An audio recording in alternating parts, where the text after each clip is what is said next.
جب جہاں میں وہ ماہ تمام آ گیا، جب جہاں میں وہ ماہ تمام آ گیا، صاف ستھرا انوکھا نظام آ گیا، خوشبوؤں سے مہک اٹھی دنیا تمام، خوشبوؤں سے مہک اٹھی دنیا تمام، ہو مبارک و افضل امام آ گیا، جس کی آمد سے بدلے زمانے کے رنگ، جس کی آمد سے بدلے زمانے کے رنگ، شان والا و خیر الانام آ گیا۔ وذكر فإن الذكرى تنفع المؤمنين۔ بسم اللہ الرحمن الرحیم۔ الحمد للہ وکفى وسلام علی عباده الذین اصطفى، اما بعد فاعوذ باللہ من الشیطان الرجیم، بسم اللہ الرحمن الرحیم۔ لقد من اللہ علی المؤمنین اذ بعث فیہم رسولا من انفسہم یتلو علیہم آیاتہ وَيُزَكِّيهِمْ وَيُعَلِّمُهُمُ الْكِتَابَ وَالْحِكْمَةَ وَإِنْ كَانُوا مِنْ قَبْلُ لَفِي ضَلَالٍ مُبِينٍ، صدق اللہ العظیم۔ وقال رسول اللہ صلی اللہ علیہ وسلم: كنت نبيا وآدم بين الروح والجسد، او كما قال رسول اللہ صلی اللہ علیہ وسلم۔ جب جہاں میں وہ ماہ تمام آ گیا، جب جہاں میں وہ ماہ تمام آ گیا، صاف ستھرا انوکھا نظام آ گیا، خوشبوؤں سے مہک اٹھی دنیا تمام، خوشبوؤں سے مہک اٹھی دنیا تمام، ہو مبارک و افضل امام آ گیا، جس کی آمد سے بدلے زمانے کے رنگ، جس کی آمد سے بدلے زمانے کے رنگ، شان والا و خیر الانام آ گیا۔ محترم ناظرین و سامعین، ربیع الاول کا مبارک مہینہ ہم پر سایہ فگن ہے۔ یہ ایسا عظیم الشان، عظیم المرتبت اور رفیع القدر مہینہ ہے، جس میں دو جہاں کے سردار سید الاولین والآخرین، محبوب رب العالمین سیدنا حضرت محمد الرسول اللہ صلی اللہ علیہ وسلم کی ولادت باسعادت ہوئی ہے۔ ربیع عربی زبان میں موسم بہار کو کہتے ہیں۔ آج سے 1400 سال پہلے عرب کی ویران وادی میں ایک سدا بہار پھول کھلا تھا، جس کی خوشبو اور مہک سے ساری دنیا معطر ہو گئی، دلوں کے خلوت کدے روشن ہو گئے، لوگوں کو شادمانی، فرحت اور خوشی نصیب ہوئی، ظلم و ستم کا خاتمہ ہو گیا، کفر کی کمر ٹوٹی۔ نبی رحمت صلی اللہ علیہ وسلم کی ولادت باسعادت ربیع الاول کے مہینے میں ہوئی۔ حضرت مولانا قاری طیب صاحب رحمۃ اللہ علیہ، سابق محتمم دارالعلوم دیوبند فرماتے ہیں، حضور اکرم صلی اللہ علیہ وسلم کی دو ولادتیں ہوئی ہیں۔ ایک ولادت جسمانی حیثیت سے ہوئی، ایک ولادت روحانی حیثیت سے ہوئی، یا یوں سمجھ لیجئے کہ ایک ولادت جمالی اور جسمانی حیثیت سے ہوئی، اور ایک ولادت روحانی اور کمالی حیثیت سے ہوئی۔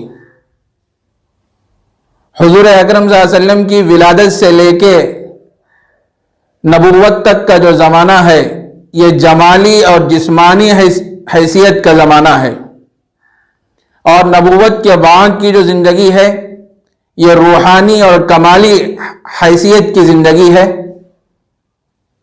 تو مناسب معلوم ہوا کہ حضور اکرم صلی اللہ علیہ وسلم کی ولادت سے لے کے نبوت تک کے جو حالات ہیں، جو واقعات ہیں، اس کا کچھ تذکرہ قسط وار آپ کی خدمت میں پیش کیا جائے۔ حضرت آمنہ رضی اللہ تعالیٰ عنہ فرماتی ہیں، میں جب امید سے تھی، حمل سے تھی، شہنشاہ دو عالم میرے پیٹ میں مہمان بن کے تشریف لائے تو میں اپنے اندر عجیب و غریب تبدیلیاں اور حیرت انگیز کیفیات محسوس کرنے لگی۔ وہ خود فرماتی ہیں کہ جو عورتیں حاملہ ہوتی ہیں ان کو ایک قسم کا بوجھ ہوتا ہے، تکلیف ہوتی ہے، لیکن نبی رحمت صلی اللہ علیہ وسلم میرے پیٹ میں مہمان بن کے تشریف لائے تو مجھے کسی قسم کی کوئی تکلیف نہیں ہوئی۔ مزید فرماتی ہیں کہ چلتے چلتے اگر میرے پیروں کے نیچے کوئی پتھر آ جاتا تو وہ روئی کی طرح نرم ہو جایا کرتا تھا۔ مزید فرماتی ہیں کہ اس زمانے میں یہ دستور تھا کہ عورتیں پانی لانے کے لیے کنویں پر جایا کرتی تھیں، میں بھی اپنی سہیلیوں کے ساتھ پانی لانے کے لیے کنویں پر جایا کرتی اور باری باری ڈول ڈال کر پانی نکالا کرتی تھی۔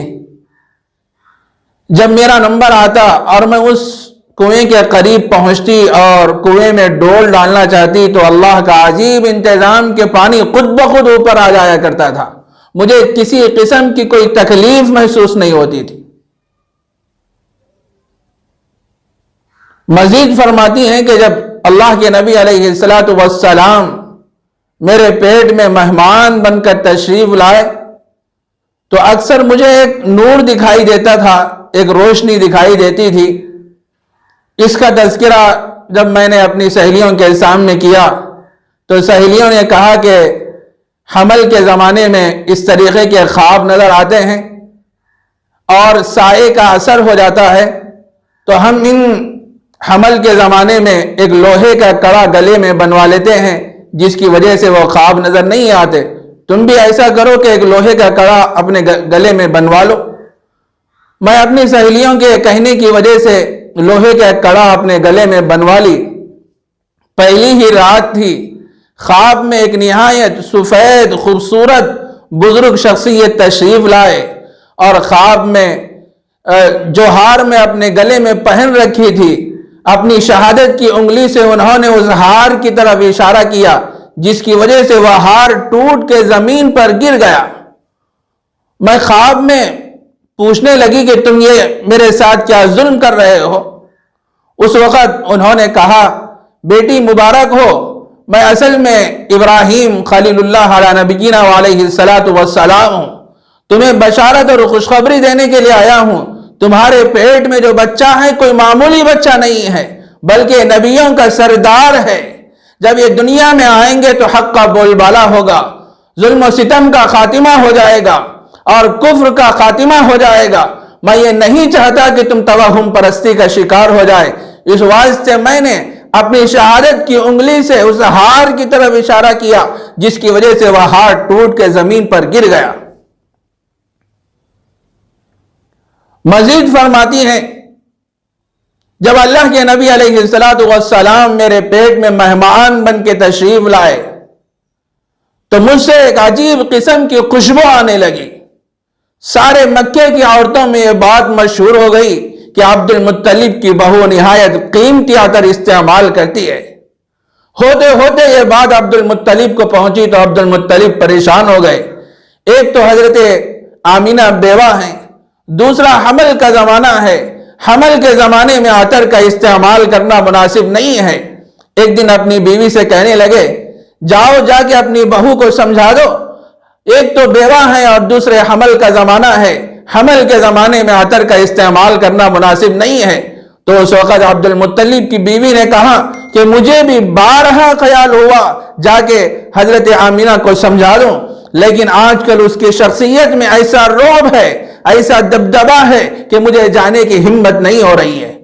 بالآخر حضرت عبد المطلب خود حضرت آمینہ کے پاس پہنچتے ہیں، اپنی بہو کے پاس پہنچتے ہیں اور جا کے فرماتے ہیں بیٹی ذرا یہ تو بتا دے تمہیں اتنی مزہور کن خوشبو کون لا کر دیتا ہے؟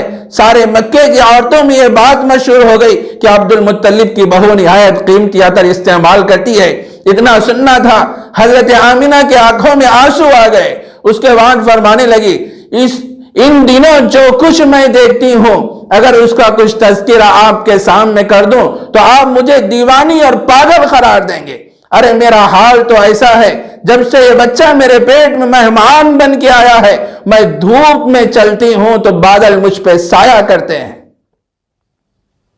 دیواروں کے پاس سے گزرتی ہوں تو دیواریں مجھ سے باتیں کرتے ہیں، پہاڑوں کے پاس سے گزرتی ہوں تو پہاڑ مجھ سے ہم کلام ہوتے ہیں۔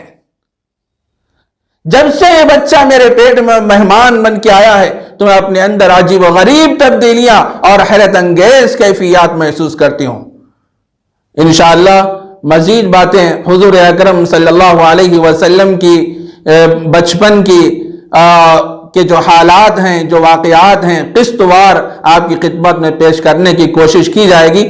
وآخر دعوانا ان الحمد للہ رب العالمین۔